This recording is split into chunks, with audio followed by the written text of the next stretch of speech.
खबर इस वक्त आ रही है वो आपको पहले बता देते हैं, क्योंकि अमेरिका ने 25% टैरिफ, जहां भारत पर 25% टैरिफ लगा दिया है। ये बड़ी खबर इस वक्त की है और इसी पर चर्चा करते हैं। प्रणय उपाध्याय हमारे सहयोगी हमारे साथ जुड़ रहे हैं। प्रणय, ट्रंप ने धमकी देते देते अपना असली रंग दिखा ही दिया है, लेकिन किस तरह से इसे भारत देखे, क्योंकि चीन के साथ भी ऐसा ही किया था, फिर वहां यू टर्न लेना पड़ा है।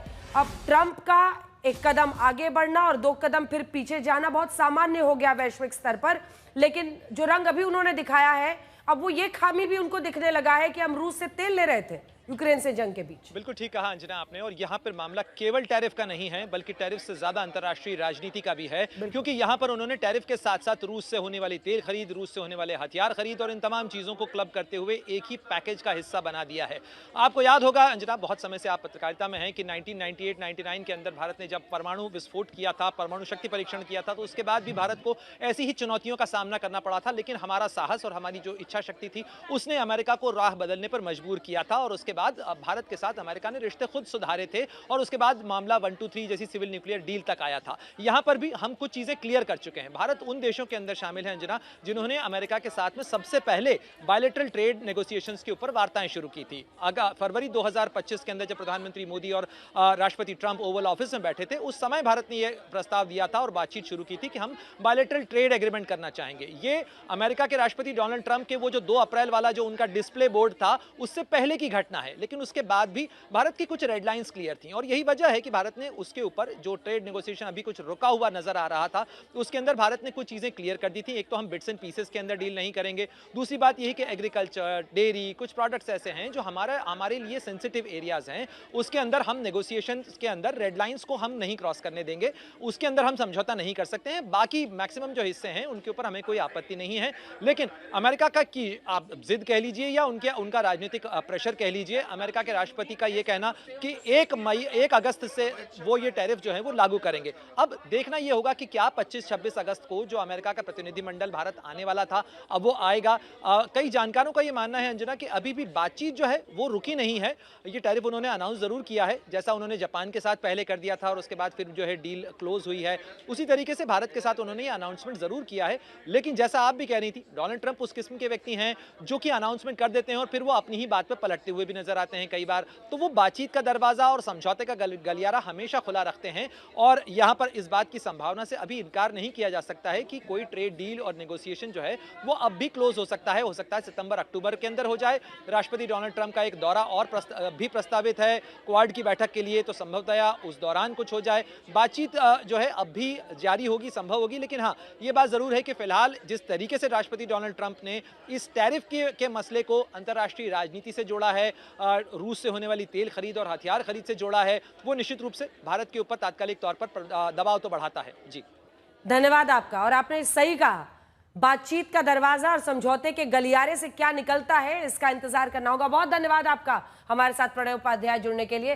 धर्म न पूछो भारतीय सेना का, पूछ लीजिए पराक्रम। ऑपरेशन सिंदूर और अब आतंकियों के खिलाफ ऑपरेशन महादेव और ऑपरेशन शिव शक्ति से भारत की सेना ने यही साबित किया, लेकिन सियासत ने सैन्य अभियानों के इन्हीं नामों का धर्म ढूंढ निकाला है। विपक्ष के कुछ नेताओं का आरोप है कि महादेव, शिव शक्ति जैसे नामों से सैन्य अभियान चलाना सेना का पॉलिटिसाइजेशन है, राजनीतिकरण है, सेना को धर्म के चश्मे से देखना है।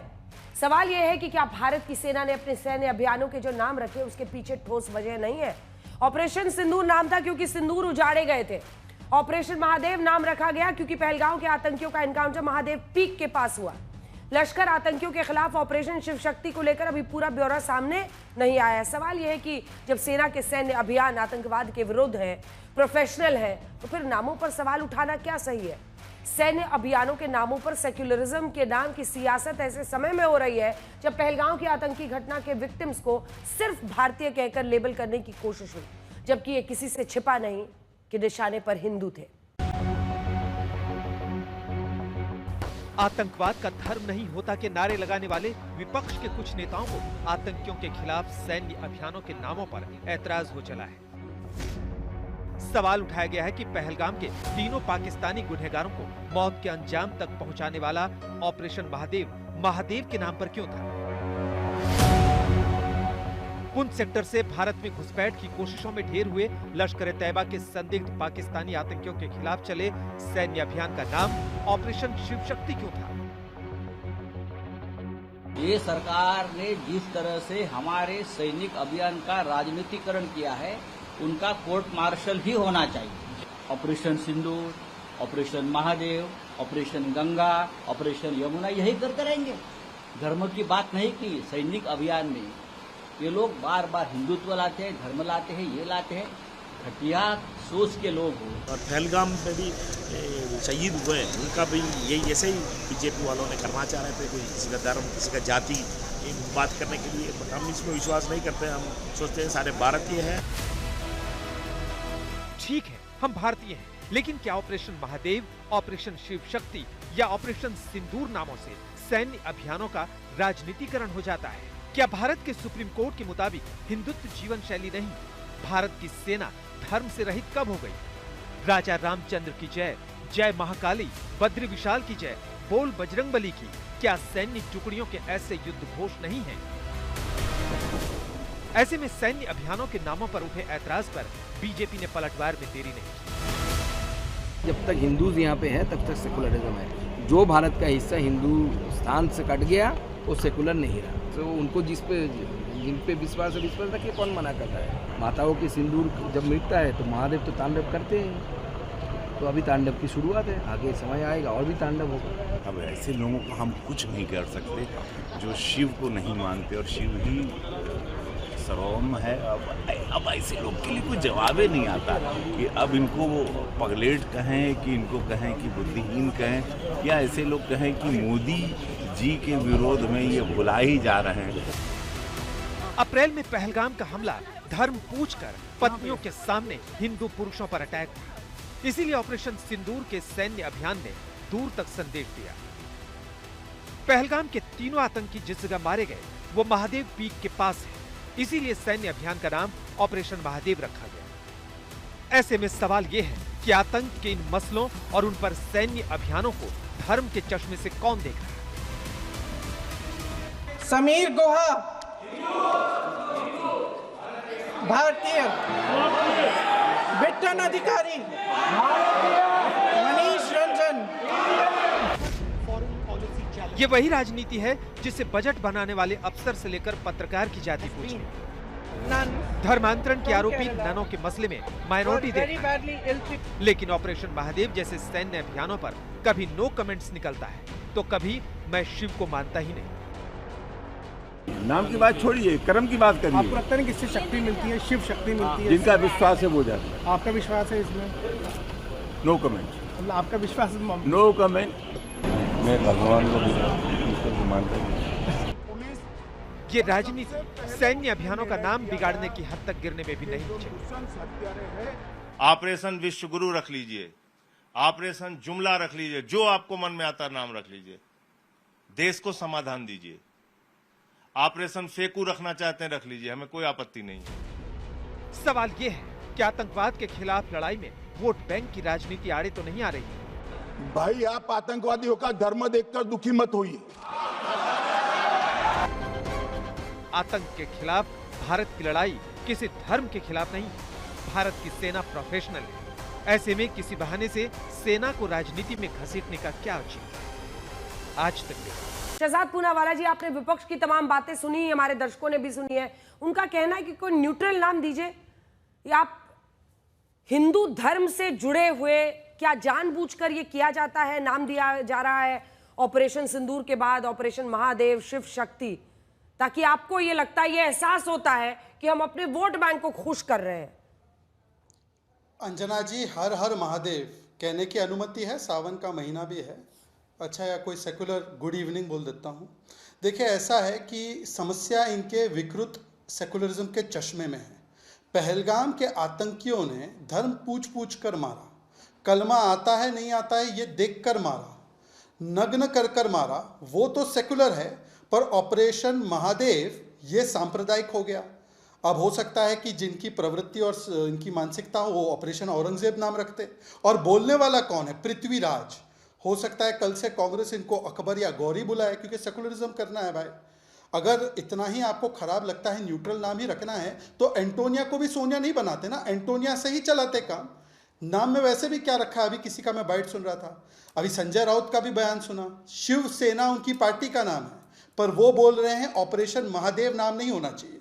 अगर ऑपरेशन महादेव कम्युनल है तो अंजना जी आपके समक्ष रखना चाहता हूं, स्माइलिंग बुद्धा 1974 कम्युनल था, 1984 ऑपरेशन मेघदूत कम्युनल था, 2012 ऑपरेशन गंगा कम्युनल था, अग्नि, पृथ्वी, नाग, त्रिशूल ये हमारे हथियारों के नाम है, कम्युनल है। बिहार रेजिमेंट जब चढ़ाई करती है पाकिस्तानियों पर जय बजरंग बली बोलकर, तो क्या ये कम्युनल है? जब राजपूताना राइफल्स के वीर पाकिस्तान को मुंह तोड़ जवाब देते और राजा रामचंद्र की जय बोलते, वो कम्युनल है। जब पंजाब रेजिमेंट के मेरे वीर सिपाही औरंगजेब और बाबर की गर्दन तोड़ते हुए बोलते जो बोले सो निहाल, ये कम्युनल है। तो मैं सिर्फ इतना पूछना चाहता हूं कि जॉर्ज का क्रॉस हमारे नेवी के एनसाइन पर रहे, यह सेकुलर है। छत्रपति शिवाजी महाराज के छाप को लगा दो तो वो कम्युनल हो जाता है। हज सब्सिडी इस देश में सेकुलर है, मुस्लिम आरक्षण इस देश में सेकुलर है, पर ऑपरेशन महादेव जो है वो कम्युनल है। और देखिए, सेना का अपमान करना इनकी पुरानी प्रथा है। ऑपरेशन महादेव हो, ऑपरेशन सर्जिकल स्ट्राइक हो, ऑपरेशन सिंदूर। अभी जया बच्चन जी ने भी कहा कि सिंदूर तो उजड़ गया, तो सिंदूर नाम क्यों रखा? वैसे जया बच्चन जी, मैं तो भारतीय मुसलमान हूं, पर मेरी भी मां ने मुझे समझाया था कि सिंदूर महिला का अलंकार होता है, पर वो जब सिंदूर राष्ट्र समता के साथ जुड़ता है, बारूद बनकर आतंकियों के हाइडआउट को वो ध्वस्त करता है। सिंदूर जब हनुमान जी के ऊपर चढ़ता है तो वो भक्ति की निशानी होती है, और वही जब वो माँ दुर्गा के साथ जुड़ता है तो असुरों का संहार करने वाली शक्ति बनती है। ये मेरी माँ यास्मीन ने मुझे समझाया। पर हो सकता है कि जया, और हो सकता है कि पृथ्वीराज, और हो सकता है कि संजय को यह बात समझ ना आए, तो मैं केवल उनको इतना कहूंगा कि सेना के शौर्य को, चाहे जो भाषा आपको पसंद आए, कम से कम तमाशा मत बोलिए, कम से कम फर्जिकल मत बोलिए, कम से कम सरेंडर मत बोलिए, क्योंकि हमने मुंह तोड़ जवाब दिया। आ रही हूं शहजाद जी, आ रही हूं। आलोक शर्मा जी, अब आप इस बात का जवाब दीजिए। और सेना का तो युद्ध घोष ही हम अपने दर्शकों को पूरी लिस्ट दिखा रहे हैं। राजपूताना राइफल्स, जिनकी भूमिका भी थी इस बार ऑपरेशन सिंदूर में, राजा रामचंद्र की जय, वॉर क्राई है उनका, युद्ध घोष है। गोरखा रेजिमेंट का जय महाकाली, जय गोरखाली। बिहार रेजिमेंट का है जय बजरंग बली। ज्वाला माता की जय डोगरा रेजिमेंट का है। कहां कहां तक दूर करेंगे? भगवान राम की तस्वीर तो संविधान पर भी लगी हुई है, तो फिर ये क्यों कहना कि धर्म को अलग रखो? देखिए, मुझे लगता है धर्म को अलग रखने का जो मकसद है, शायद बीजेपी उसको समझ ही नहीं पाई है। हमने कहा कि सेना के अंदर धार्मिक चीजों को इन्वॉल्व मत कीजिए। हमारी सेना के जहां पर भी कैंटोनमेंट होते हैं वहां मंदिर भी होता है, मस्जिद भी होती है, गुरुद्वारा भी होता है, चर्च भी होती है। उसको केवल हिंदुत्व के नजरिए से मत देखिए। कहने का तात्पर्य ये था। सिंदूर से किसी को आपत्ति नहीं थी, ऑपरेशन सिंदूर रखा किसी ने नहीं कहा, लेकिन जब बीजेपी वाले घर घर सिंदूर बांटने निकल लिए और सिंदूर के माध्यम से वोट मांगने लगे, तब सबको दिक्कत आई थी कि ये पुड़िया जो सिंदूर की बट रही है। और बिहार से तो आप भी आती हैं, बिहार में जो जो हुआ और बिहार की महिलाओं ने जिस तरह से इनके बीजेपी के तमाम नेताओं को गली मोहल्ले में दौड़ाना शुरू किया, उस पर आपत्ति थी कि आप सिंदूर के नाम पर जिस तरह से वोट मांग रहे हैं, सिंदूर के नाम पर जिस तरह से राजनीति करना चाहते हैं, वो रुकनी चाहिए, उसके लिए आपत्ति थी। अब बहुत अच्छी बात है, इनको हिंदू मुस्लिम तमाम चीजें दिखाई दी। अभी ऑपरेशन हथकड़ी और ऑपरेशन बेड़ियों के बाद ऑपरेशन टैरिफ और ऑपरेशन पेनल्टी भी आ गया है अमेरिका से। ये पूरी तरह से जीता जागता उदाहरण है कि पहले हमारे नागरिकों को हथकड़ी और बेड़ियां लगाकर भेजा और आज टैरिफ और पेनल्टी की भी घोषणा कर दी। वो जो नमस्ते ट्रंप और मेरे माय डियर फ्रेंड डोनाल्ड और पता नहीं कौन कौन सा चल रहा था 2 साल से, और यहां पर भी पूरे उसके लिए हवन किए गए, आरएसएस और तमाम लोग हवन कर रहे थे कि ट्रंप जीत जाए। ये फेल विदेश नीति का एक पूरा जीता जागता उदाहरण है, और किस तरह से उनको तमाम चीजों को डाइवर्ट किया जाए उसका एक अलग से रास्ता निकाल लीजिए कि तमाम चीजों को आप अब प्रश्न चिन्ह के माध्यम से जनता के बीच में रख दीजिए। तमाम घोषणाएं हुई, कल सिक्योरिटी लैप्स कैसे हुआ किसी को नहीं पता। क्या मोदी जी का दौरा जम्मू कश्मीर का रोका गया था, किसी को नहीं पता। झूठ को झूठ कहने का 56 इंच और विश्वगुरु में हिम्मत नहीं है कि अगर ट्रंप झूठ बोल रहे हैं तो एक बार कह देते आप, क्या दिक्कत थी। कल का भी पूरा जो प्रोसेस दिखा वो करेज से ज्यादा कवर अप नजर आया कि किस तरह से कवर अप किया जाए। 100 दिन के बाद संयोग हुआ, प्रयोग हुआ, वो पूरा देश आज गली मोहल्ले में चर्चा कर रहा है कैसे हुआ ये सीज फायर, अचानक कैसे रुक गया। अरे भैया महादेव रखिए, हनुमान रखिए, दुर्गा रखिए, सब कुछ रखिए, लेकिन ये बता दीजिए सीज फायर क्या डीजीएमओ के कहने से रुका? डीजीएमओ को किसने पावर दी? क्या डीजीएमओ को डिफेंस मिनिस्टर ने पावर दी थी? पाकिस्तान के ठिकाने 21 से घटकर 9 क्यों हो गए, इसका उत्तर नहीं है। आप दुर्गा मां पे रखिए, सब पे रखिए आप, लेकिन इसका उत्तर दे दीजिए भाई 21 ठिकानों पे जो अटैक होना था वो 9 कैसे हो गया, उसकी कोई बात नहीं। आपने कहा कि हम डीजीएमओ के कहने पर ऐसा हुआ है। हम पूछ रहे हैं भाई कौन सी शर्तें थी ऐसी जिसके आधार पर आपने कर दिया? आपने कहा कि हमने तो पूरा पहले ही चेता दिया था कि युद्ध हमारा मकसद नहीं, पीओके हमारा मकसद नहीं। अरे भाई तो आपने पहले ही बता दिया था कि हम पूरी तरह से युद्ध लड़ने के पक्ष में नहीं है, हम केवल और केवल दिखावा करेंगे। ये तो तमाम चीजें सामने संसद के माध्यम से आई है। आप कुछ भी रखिए, आपको जो रखना रखिए, हमें केवल ये बता दीजिए अगर आतंकी हमलों के ऊपर पूरे अटैक हो गए थे तो पाकिस्तान जश्न क्यों मना रहा था? अगर आतंकवाद से कमर टूट गई पाकिस्तान की तो यूनाइटेड नेशंस ने आतंकी विरोधी समिति का पाकिस्तान को अध्यक्ष कैसे बना दिया? आपका पूरा देश के साथ पूरा विश्व आपके साथ था अगर, तो आप ये बताइए कि आईएमएफ ने लोन कैसे दे दिया? ठीक है, जवाब दीजिए। टैरिफ डीजीएमओ ने क्या कहा, किसकी वजह से हुआ, किन शर्तों पर हुआ वो कह रहे हैं, और क्या सिर्फ धूल झोंक रहे थे? सब पे जवाब देता हूं, मैंने सब चीज लिखी हुई है। देखिए अभी पहले कहा गया कि नाम लेकर ट्रंप को क्यों नहीं बोला। अंजना जी एक छोटा टेस्ट करते हैं। देश में सबसे भ्रष्ट परिवार, चारा चोर, टोंटी चोर, मैंने तीनों उदाहरण में नाम नहीं लिए, समझ तो गए ना किसके बारे में बात हो रही है। समझदार को इशारा काफ़ी है, और ना समझ जो बनते हैं उनको तो सोने की एक्टिंग करनी है, उनको चाहे जितना जगह वो नहीं जगते। अच्छा, ट्रंप से सीधे मुंह बात करने की बात हो रही है तो मैं बताना चाहता हूं कि 1971 में कैसी बात होती थी। हमने तो उस समय पाकिस्तान के 2 टुकड़े किए थे ना अंजना जी। May I request Your Excellency Nixon to exercise your undoubted influence with government of Pakistan to stop their aggressive activities against India and deal immediately with the genesis of the problem of East Bengal. ये तो irony lady लग रही है, ion lady तो कम ही लग रही है। देखिए नाम किसी का नहीं लिया, पर सब कुछ सब समझ रहे हैं मैं किसके बारे में क्या चर्चा कर रहा हूँ।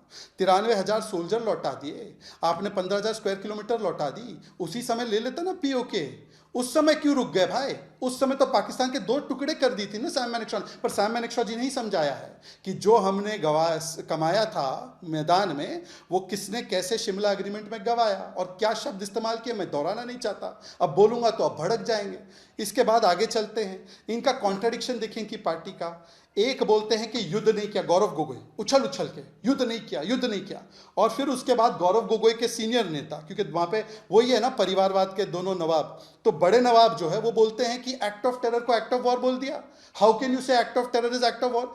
अरे कहना क्या चाहते हैं दोनों नवाब मिलकर, जरा बताइए ना। अच्छा आलोक जी तीसरी बात तो 10 सेकंड। आलोक जी कम से कम आज आप अपने आप को तो एक्सपोज नहीं करते।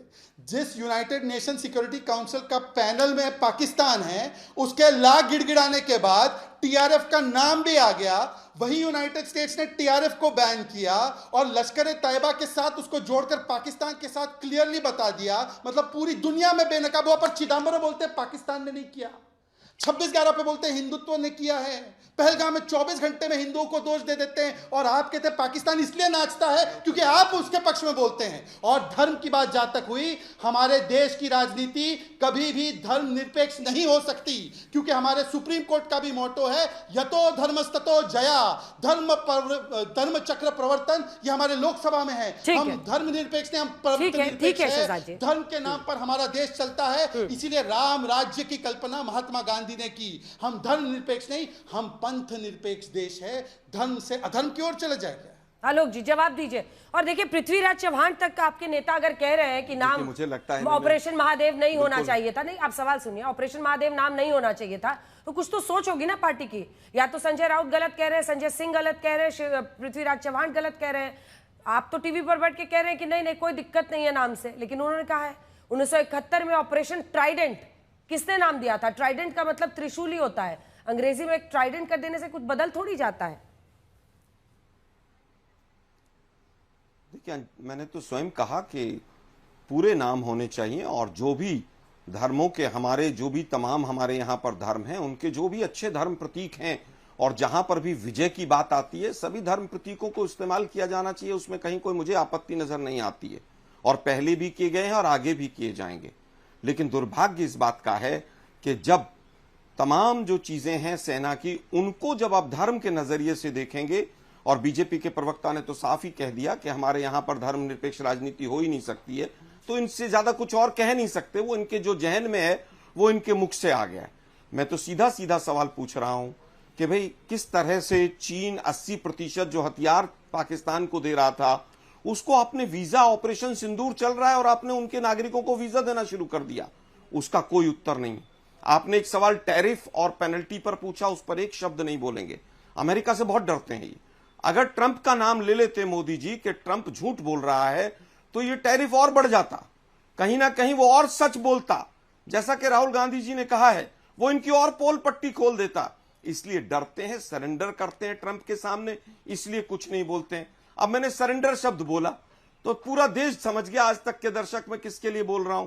जैसा कि अभी शहजाद जी कह रहे थे, सरेंडर कहूंगा, फेंकू कहूंगा, कुछ भी कहूंगा, तो सब पूरे देश समझ जाते हैं कि अगर झूठा पीएम कहा तो किसके लिए कहा। लेकिन आज का विषय वो नहीं। आज का विषय सीधा सीधा यह है कि क्या आतंकवाद समाप्त हो गया, क्या मकसद पूरा हो गया। अरे भाई मकसद अगर पूरा हो गया तो 21 से ठिकाने जो 9 हुए उसकी परमिशन किसने दी, ये पेपर लीक किसने किया। क्या फाइनेंस मिनिस्टर को प्रधानमंत्री मोदी ने फॉरेन मिनिस्टर को कहा कि आप उनको पहले ही फोन करके बता दीजिए? क्या कैबिनेट का फैसला था? कल रक्षा मंत्री महोदय ने, डिफेंस मिनिस्टर महोदय ने कहा कि हमने उनको बोल दिया था कि वी डोंट वांट एस्केलेशन। अरे भाई आप एस्केलेशन नहीं चाहते थे, आप युद्ध नहीं चाहते थे, आप पीओके नहीं लेना चाहते थे, तो 2024 में चिल्ला चिल्ला के क्यों कह रहे थे कि 6 महीने की मोदी जी की सरकार आ जाने दीजिए, 6 महीने में पीओके हमारा होगा। वोट तो इस बात पर मांग रहे थे आप, और उसके बाद फिर सरेंडर कर दिया।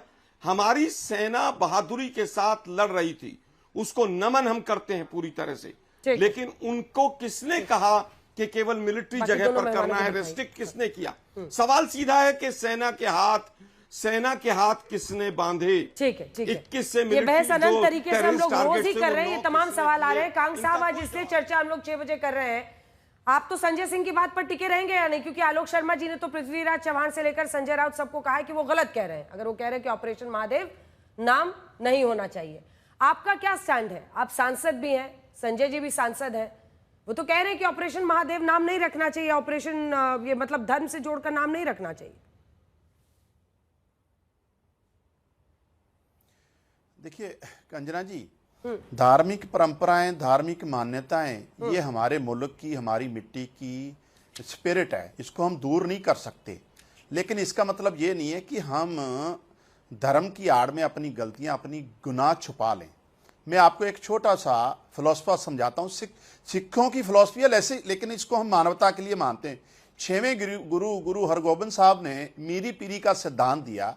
मीरी मतलब राज, पीरी मतलब धर्म। राज करना, धर्म जो है वो राज करने का रास्ता दिखाता है। ये नहीं है कि आप राज करते, जैसा अटल जी ने एक बार मोदी जी को भी कहा था कि राज धर्म का पालन करो। यानी कि पार्लियामेंट में सवाल तो ये थे कि जो पहलगाम का अनफॉर्चुनेट, दुखदाई जो घटनाक्रम हुआ है, इंटेलिजेंस फेलर हुआ है, उसके लिए जिम्मेवार कौन है? आतंकवादी क्यों नहीं मारे गए? देश की सेनाएं जब लड़ाई जीत रही थी, तीसरा मुल्क सीजफायर करने वाला होता कौन है?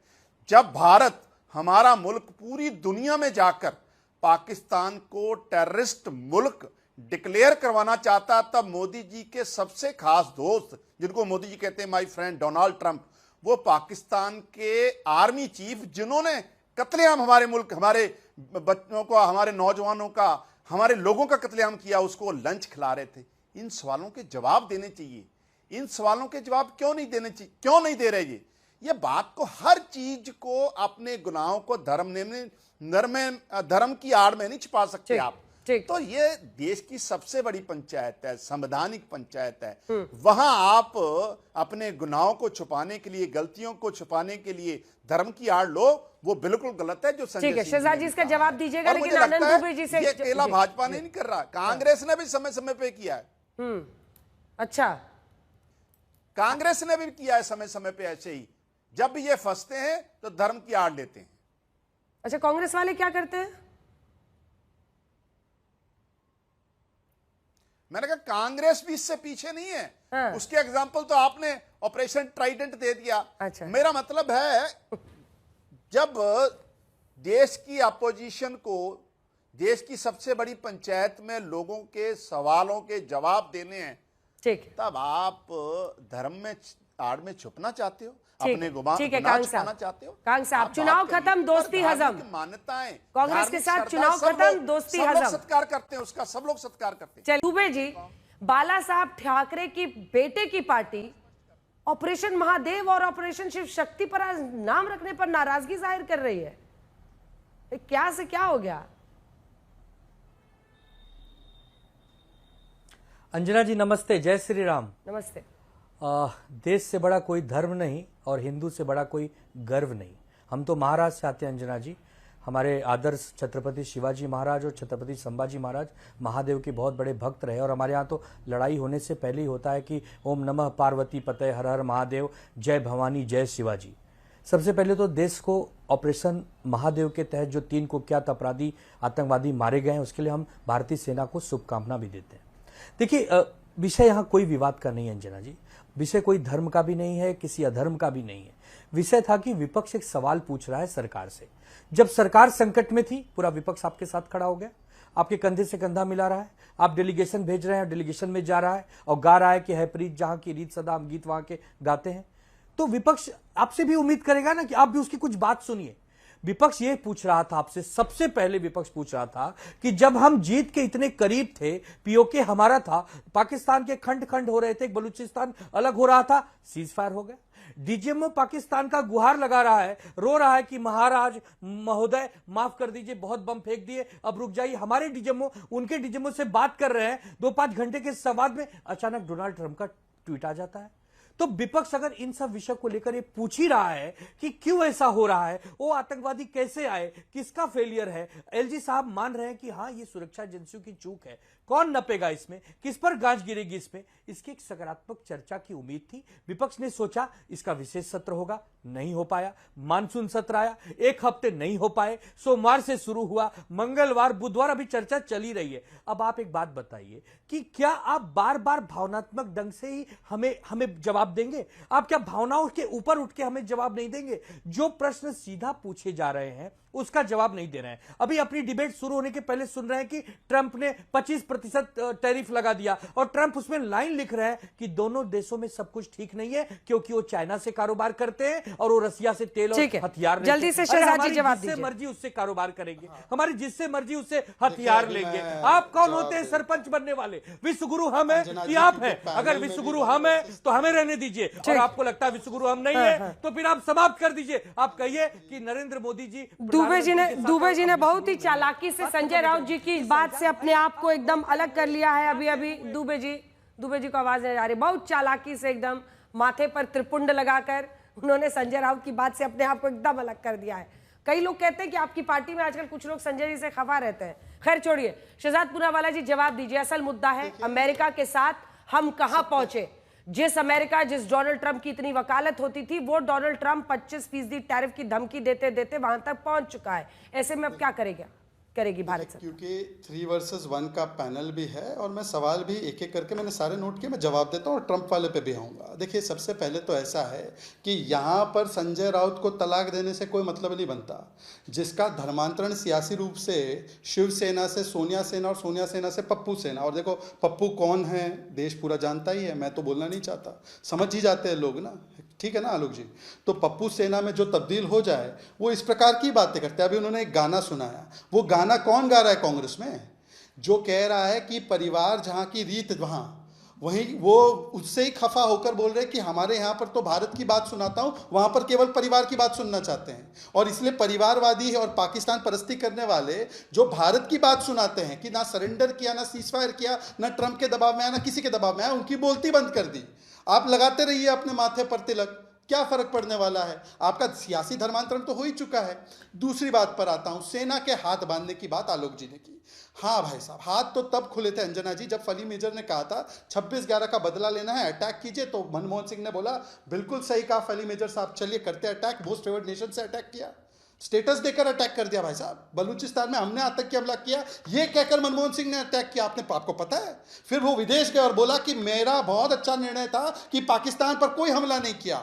इस प्रकार का अटैक किया है। 2005 में दिल्ली के ब्लास्ट के बाद ऐसा अटैक किया कि बातचीत करेंगे। 2006 के बाद वाराणसी ब्लास्ट के बाद अटैक किया कि ट्रेड बढ़ा देंगे। 2006 के बाद मुंबई ट्रेन ब्लास्ट के बाद अटैक किया, कहा कि पाकिस्तान के लिए और ईजी कर देंगे हम लोग ट्रेड करना। मालेगांव समझौता, जयपुर, अहमदाबाद, पुणे, दिल्ली, मुंबई, हैदराबाद, सब के बाद कितने तो अटैक किए उन्होंने पाकिस्तान पे। आपको नहीं पता अंजना जी?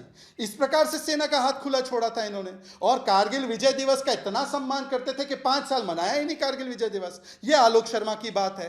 पर कम से कम मुझे लगा कि आलोक शर्मा, क्योंकि वो सोनिया जी की तरह उनकी हिंदी की स्थिति नहीं है, तो वो धर्म और पंथ में अंतर जानेंगे। मैंने साफ साफ कहा कि हम पंथ निरपेक्ष देश है, धर्म निरपेक्ष नहीं हो सकते।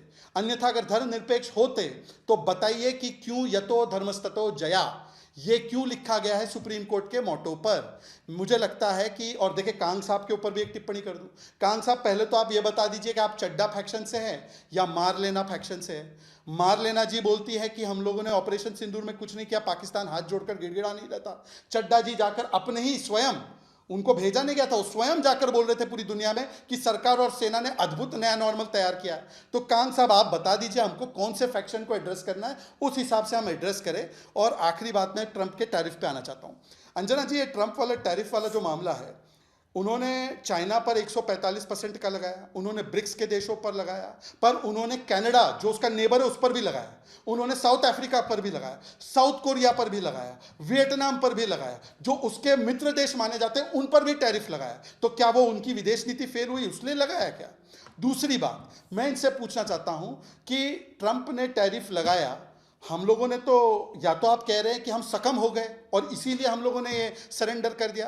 ट्रंप टैरिफ लगा रहा है ताकि हम ट्रेड डील करें, और लिख क्या रहा है ट्वीट में? लिख रहे हैं ट्रंप जी कि रशिया से तेल खरीद रहे हैं।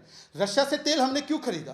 रशिया से तेल इसलिए खरीदा अंजना जी क्योंकि यूक्रेन रशिया के क्राइसिस में, कोविड के और बाकी क्राइसिस में जो तेल के दाम अंतर्राष्ट्रीय बाजार में बढ़े थे, हमारे भारत के नागरिकों को सस्ते दाम पर तेल उपलब्ध हो, इसलिए हमने तेल खरीदा। और हम अपने हितों को आगे रखते हैं, अपने देश के हितों को आगे रखते हैं, इसमें हमें कतई संकोच नहीं है। और मैं आपको एक और बात बता दूं, अगर रशिया से तेल नहीं खरीदते, हमारा पहले डिपेंडेंस ऑन ईरान 60, 70, 80% था, आज 25% है। हम लोग ज्यादा तेल रशिया से खरीदते। अभी ईरान और इजराइल का कॉन्फ्लिक्ट हुआ, तेल के दाम बढ़े, हमारी जनता को उससे सेव किया हमने। और केवल हमारी जनता नहीं, हमारा तेल यूरोप ने खरीदा। यूरोप का इन्फ्लेशन और पूरी दुनिया का इन्फ्लेशन हमारी वजह से कम हुआ। तो इसीलिए मुझे लगता है कि जो नरेंद्र मोदी जी ने काम किया, उन्होंने अपने देश के हितों को, पर पता है हमने कब समझौता किया? जब 90s में हमने न्यूक्लियर टेस्ट अमेरिका के दबाव में रोक लिया, जब 93,000 सोल्जर्स हमने वापस दे दिए और पीओके नहीं लिया क्योंकि अमेरिका का दबाव था। जब अमेरिका के दबाव में रेगन बोलते थे कि Rajiv go and talk to Pakistan, और पाकिस्तान के साथ बातचीत करने के लिए चल जाते किसी भी वक्त, मैं लौट रही हूँ सब जवाब ले लूंगी। किसी भी वक्त अब राज्यसभा में गृह मंत्री अमित शाह बोल सकते हैं, वो जवाब दे सकते हैं। इसी के साथ साथ आपको बता दें, ट्रंप के 25% टैरिफ के ऐलान के बाद वाणिज्य मंत्री और विदेश मंत्री एस जयशंकर की मुलाकात हो रही है। सरकार सक्रिय हो रही है, समझने की कोशिश होगी कि भारत की तरफ से क्या नीति बनाई जाए। पीयूष गोयल और एस जयशंकर की मुलाकात चल रही है, जैसी जानकारी आ रही है। आलोक जी, वापस इस मुद्दे पर आते हुए, डोनाल्ड ट्रंप ने चीन से लेकर हर देश पर किस तरह के टैरिफ्स लगाए हैं, उसकी पूरी लिस्ट आपको जरूर पता होगी। अब सवाल तो इस बात का भी है ना कि अब तक आतंकी हमला होने के बाद भारत ने कब न्यूक्लियर पावर्ड पाकिस्तान पर हमला किया था? हमारी सेना ने किया, लेकिन यह बोलने में आपको परेशानी होती है। और जितने सवाल उनके थे उसका भी जवाब दीजिए। नहीं, हमें कहां परेशानी होती है? नहीं, हमें कहां परेशानी होती है? तो सरकार को परेशानी हो रही है। सरकार तो कह रही है हमने युद्ध किया ही नहीं। आप क्यों कह रहे हैं युद्ध किया? डिफेंस मिनिस्टर संसद में खड़े होकर कह रहे हैं कि हमने मिलिट्री एक भी जगह पर, ठिकाने पर अटैक नहीं किया, और आप कह रही हैं कि उन्होंने अटैक किया है। पहले तारतम्य बैठा लीजिए। आप कह रहे हैं तारतम्य बैठा हुआ है, आपकी जानकारी का अभाव है। आपको फिर से बता दूं, गृह मंत्री से लेकर रक्षा मंत्री राजनाथ सिंह, एस जयशंकर, सभी ने उन 9 ठिकानों को गिनाया है देश की संसद में, जो कि सैन्य ठिकाने थे पाकिस्तान के। और मैंने युद्ध शब्द नहीं बोला, मैंने बोला कि मिलिट्री ऑपरेशंस। मैंने यही कहा कि भारत ने जो किया है, भारत की फौज ने किया है। कब हमने हमला किया था बोला। एक तो अपना सवाल सुनने की जो क्षमता है वो ठीक से रखिए खोलकर, फिर सवाल का जवाब दीजिए। कई बार यूपीए शासन में भी आतंकी हमले हुए। कब भारत ने न्यूक्लियर पावर्ड पाकिस्तान के सैन्य ठिकानों पर हमला किया था? देखिए, मुझे लगता है कि सैन्य ठिकानों पर तो अभी भी हमला नहीं हुआ है। अभी हुआ है क्या हमला? अगर हुआ हो तो मैं इस सवाल का भी जवाब दे देता हूं। क्या सैन्य ठिकानों पर हमला हुआ है, हाँ या ना? मैं आप बता दीजिए। बिल्कुल बिल्कुल हुआ है। मैंने सैन्य ठिकानों पर हुआ है, सैन्य ठिकानों पर ही हुआ है। पूरी लिस्ट आपको बता देते हैं, ग्राफिक्स में लिख कर भी दिखा देंगे। मुझे नहीं लगता कि सैन्य ठिकानों पर ही हुई है। सरगोधा क्या है? सरगोधा में क्या है? सरगोधा में क्या है बताइए ना। नूर खान एयरबेस क्या है? अरे सुनिए ना, क्या आप सवाल, जब आप उल्टा सवाल करने लगते हैं तो आपको सुनना पड़ेगा ना।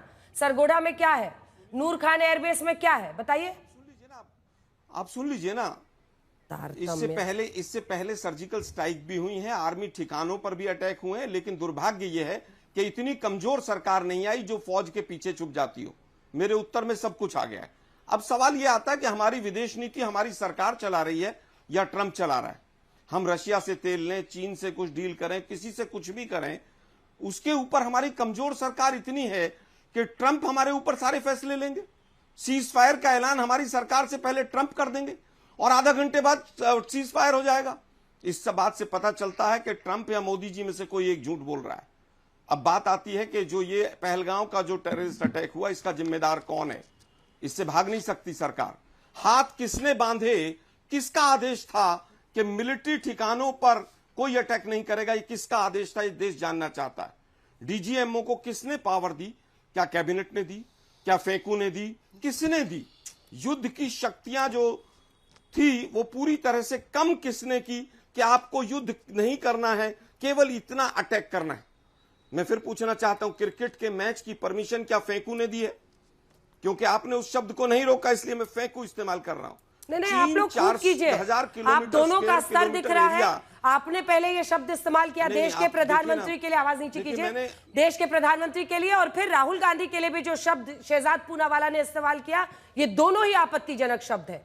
और आप लोग जो ये खेल खेलते हैं ना, सोचते हैं कि हम अपशब्द बोलकर अपने पार्टी में मार्क्स स्कोर कर लेंगे।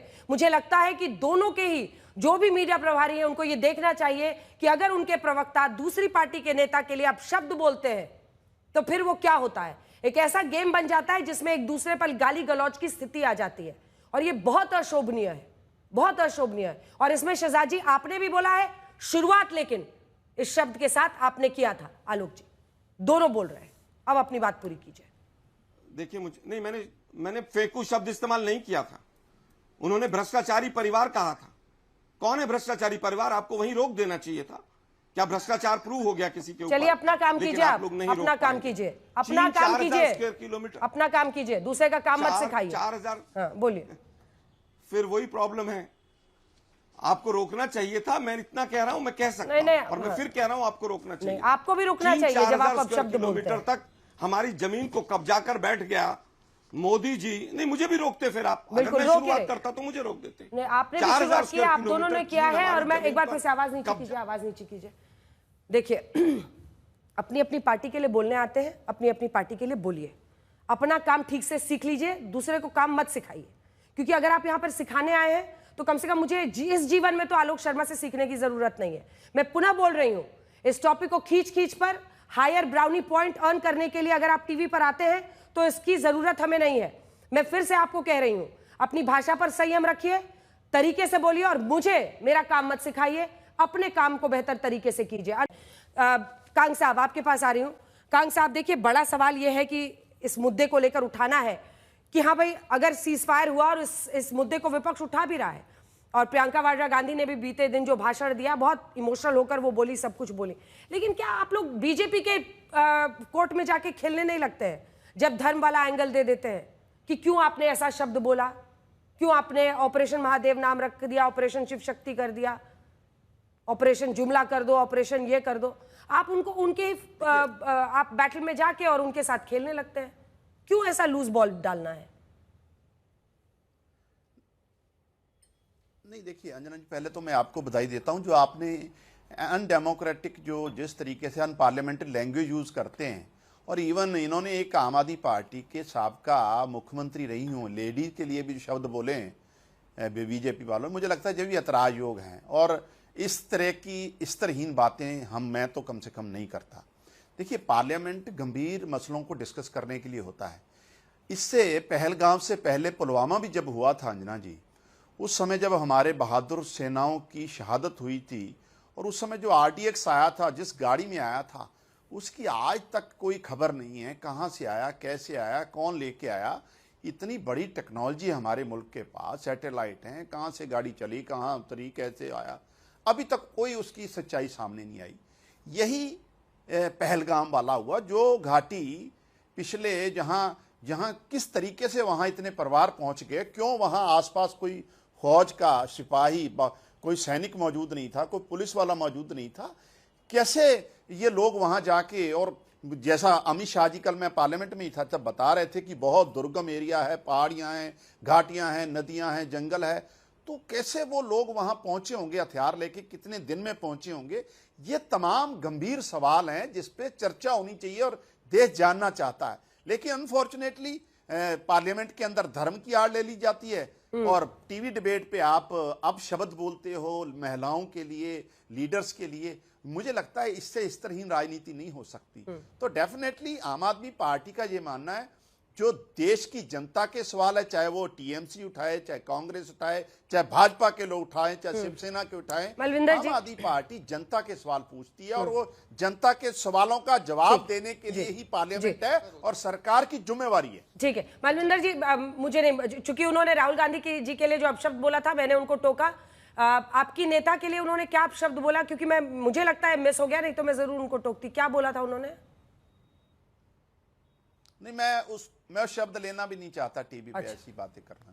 अच्छा। आप अरे भाई ये क्या तरीका है, मेरे ऊपर ट्रायल बोलिए, मुझे बिना अवसर दिए मुझे। हाँ ठीक है, अवसर दे रहे हैं, आराम से शहजाद जी दे रहे हैं, उनसे पूछ रही मैं। हाँ एक सेकंड पहले तो इस पूरी चर्चा की शुरुआत तब हुई कि नाम नहीं लिया, इसका मतलब संदेश नहीं पहुंचा। तो मैंने 2-3 उदाहरण दिए, मैंने किसी का नाम नहीं लिया था पहले राउंड में।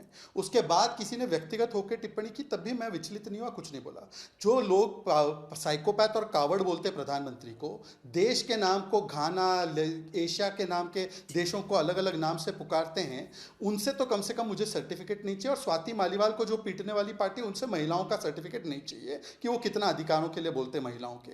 मैंने आतिशी मार लेना, मिस मार लेना बोला। अगर मार लेना गलत है तो मुझे आप सजा दीजिए उसकी। अब मैं मुद्दे पे आना चाहता हूं। मैंने किसी के नाम को जोड़ते किसी से नहीं बोला है, मैंने सिर्फ इतना बोला कि नाम लिए बिना भी इशारे में बातें पहुंच जाती है, और मैंने एक भी असेंसिटिव शब्द नहीं बोला। अब टॉपिक पे आते हैं। पर अंजना जी, मैं आपसे व्यक्तिगत रूप से माफी मांगता हूं, क्योंकि मैं आपके शो को और आपको बहुत सम्मान देता हूं। अगर आपको फिर भी लगता है मैं गलती लायक हूं तो मैं माफी मांगता हूं। अब मैं आगे बढ़ना चाहता हूं। देखिए, कुछ बेसिस के नाम मैं बताना चाहता हूं।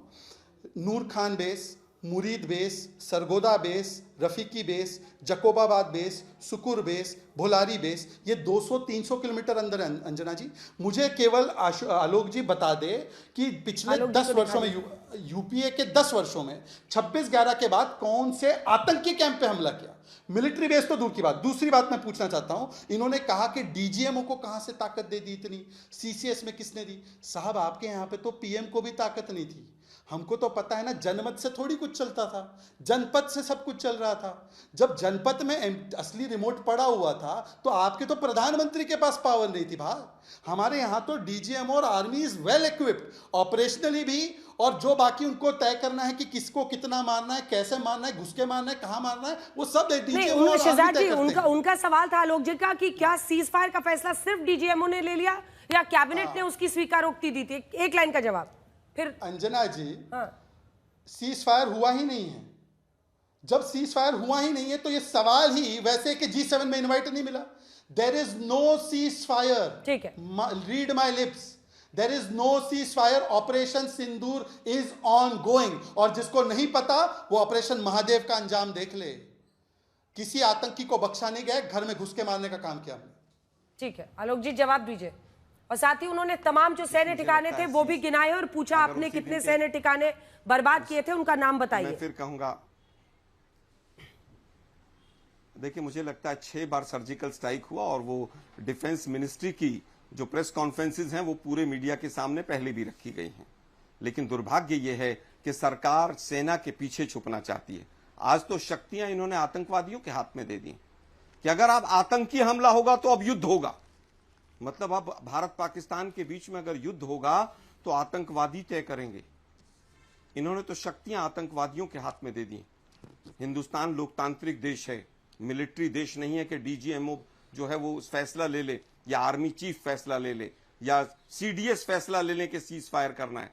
कभी कहते हैं सीज फायर हुआ है, कभी कहते हैं सीज फायर नहीं हुआ, कभी कहते हैं सीज फायर डीजीएमओ की रिक्वेस्ट पे हुआ है, आज कह रहे हैं कि सीज फायर तो हुआ ही नहीं। अभी पहले तय कर ले, तारतम्य में बैठा लें कि कैसे हुआ है। मेरा अंतिम सवाल है इस शो में कि क्रिकेट का मैच मोदी जी की परमिशन से है या अमित शाह जी की परमिशन से? अंजना जी एक बात, क्या इंडस वाटर ट्रीटी अभी चल रही है या कैंसिल हो गई? ये 2 सवाल हैं सीधे। अंजना जी एक वाक्य दे दीजिए, क्योंकि उन्होंने कहा कि 6 सर्जिकल स्ट्राइक हुए और उस पर प्रेस कॉन्फ्रेंस हुई थी डिफेंस मिनिस्ट्री की। कौन से डीजीएमओ ने अनाउंस की थी? राहुल गांधी ने 3 का आंकड़ा दिया था, इनके मनमोहन सिंह जी ने 15 का आंकड़ा दिया था, किसी और ने 11 का आंकड़ा दिया था। कितने हुए और कौन से डीजीएमओ ने अनाउंस? हमारे यहाँ सर्जिकल स्ट्राइक डीजीएमओ ने अनाउंस की, हमारे यहाँ ऑपरेशन सिंदूर डीजीएमओ ने अनाउंस की। उनके समय का डीजीएमओ कौन था जिसने अनाउंस किया? उसका नाम बता दे आलोक जी। आलोक जी वैसे प्रचलित है कि वो फेक ट्वीट वगैरह लगा के बढ़ाते हैं आगे, उनके ऊपर मुझे वैसे लगता है होता रहता है कि मुझे लगता है जनरल पर्सनल अटैक मत कीजिए, फिर उधर से भी पर्सनल होगा, फिर आप लोग दोनों को मैं हटा दूंगी स्क्रीन से, क्योंकि किसी को आप दोनों की पर्सनल लड़ाई में इंटरेस्ट है नहीं। मैं समझता हूं कि मैं अपनी बात कंप्लीट कर लूं आलोक जी, फिर देखिए मुझे लगता है जनरल हुड्डा एक लाइन में कंप्लीट कर देता हूं। आलोक जी आप क्यों इतना, आलोक जी इतना मत, मुझे पता है ऑपरेशन महादेव से आप दुखी है, पर ऐसे तो दुख मत मनाइए आतंकियों का दर्द देखकर, मजहब देखकर। सुनिए ना, अब सुनिए, मैं आपको 10 सेकंड में अपनी बात कंप्लीट करता हूं। इन्होंने अभी क्रिकेट के विषय में बात की, सुनिए सुनिए, हंसना भी है, आतंकियों के मरने पर हंसना ही है, नमाज जनाजा में नहीं जाना है। सुनिए, ऐसा है कि अंजना जी इनको पूछिए कि अभी उन्होंने अमित शाह, जय शाह वगैरह का नाम लिया। जय शाह तो बीसीसीआई में नहीं, वो तो आईसीसी में, बीसीसीआई का वाइस प्रेसिडेंट राजीव शुक्ला है। और जो कार्ति चिदम्बरम है उसने आज इंडिया टुडे को बोला है कि क्रिकेट होना चाहिए। अपने पार्टी को तो कन्विंस कर लो, अपने पार्टी को क्यों नहीं कन्विंस करते?